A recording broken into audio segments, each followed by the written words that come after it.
I still remember when I was a little boy, I came here with my grandmother to the Kolar gold fields.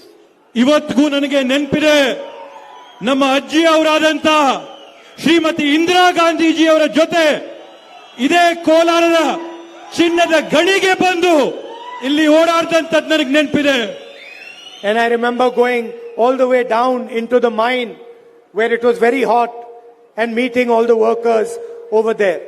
ನನಗೆ ನೆನಪಿದೆ, ಗಣಿಯ ಸುರಂಗದ ಒಳಗಡೆ ಹೋಗಿ ಆ ಬಿಸಿಲಲ್ಲಿ ಅಲ್ಲಿರ್ತಕ್ಕಂಥ ಕಾರ್ಮಿಕರನ್ನ, ಅಲ್ಲಿ ಕೆಲಸ ಮಾಡ್ತಿರೋರ್ನ ನೋಡಿರ್ತಕ್ಕಂಥದ್ದು, ಮಾತಾಡಿರೋದು ನನಗೆ ನೆನಪಿದೆ. And I remember they had a gold brick over there that symbolized the wealth that Kolar gives to India. ಅಲ್ಲಿ ಕೆಳಗೋದಾಗ ಅಲ್ಲಿ ಚಿನ್ನದ ಒಂದು ಇಟ್ಕೆನ ನಾನು ನೋಡಿದೆ. ಆ ಇಟ್ಕೆ ನೋಡಿದಾಗ ನನಗೆ ಗೊತ್ತಾಯ್ತು ಕೋಲಾರದಲ್ಲಿರ್ತಕ್ಕಂಥ ಸಂಪನ್ಮೂಲ ಬೆಲೆ ಆಸ್ತಿ ಆ ಕೋಲಾರದ ಗಣಿಯಲ್ಲಿದೆ ಅಂತ ಹೇಳಿ. You used to give it through gold and now you give it through hard work, agriculture. ಮೊದಲು ತಾವೆಲ್ಲರೂ ಚಿನ್ನನ ತೆಗೆದು ಪರಿಶ್ರಮ ಮಾಡ್ತಾ ಇದ್ರಿ. ಇವತ್ತು ನೀವು ಕಾರ್ಮಿಕರಾಗಿ, ರೈತರಾಗಿ ದುಡಿಮೆ ಮಾಡಿ ಗೌರವ ತರ್ತಾ ಇದ್ದೀರಾ. I learned a lot about politics from my grandmother. ನಾನು ರಾಜಕಾರಣದ ಬಗ್ಗೆ ಕಲ್ತಿರೋದು ಗುರುಗಳು ಯಾರಾದ್ರೂ ಇದ್ರೆ ಅದ್ ನಮ್ಮ ಅಜ್ಜಿ ಅವರಾದಂತ ಇಂದಿರಾ ಗಾಂಧೀಜಿ ಅವರಂತ ಹೇಳಿ ನಾನು ಹೆಮ್ಮೆಯಿಂದ ಹೇಳ್ತೀನಿ.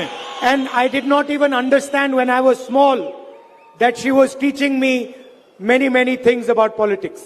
ನಾನು ಸಣ್ಣ ಹುಡುಗನಾಗಿದ್ದಾಗ ನನಗೆ ಆ ಕ್ಷಣದಲ್ಲಿ ತಿಳುವಳಿಕೆ ಆಗಿಲ್ಲ.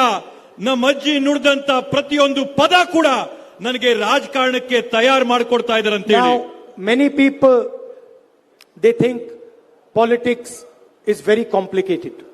ಸುಮಾರು ಜನ ಏನ್ ಅನ್ಕೊಂಡಿದ್ದಾರೆ ಅಂದ್ರೆ ರಾಜಕಾರಣ ತುಂಬಾ ಕಷ್ಟದ ಕೆಲಸ, ಚದುರಂಗದ ಆಟ ಅನ್ಕೊಂಡಿದ್ದಾರೆ. They think you have to make all sorts of calculations, you have to plan, you have to think about many different things.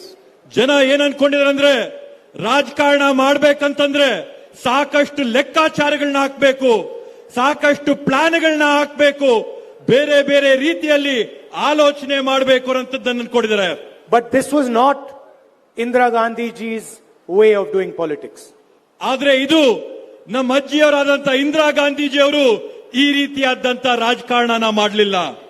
In all her lessons that she taught me, every single lesson, there was actually only one lesson. ಅವರು ನನಗೆ ಹೇಳಿಕೊಟ್ಟಂತ ಎಲ್ಲಾ ಪಾಠಗಳಲ್ಲಿ ಅವರು ನನಗೆ ಮಾತಾಡಿದಾಗ ಎಲ್ಲ ಕೂಡ ಪ್ರಮುಖವಾಗಿ ಒಂದು ಅಂಶನ ನನಗೆ ಹೇಳಿದ್ರು.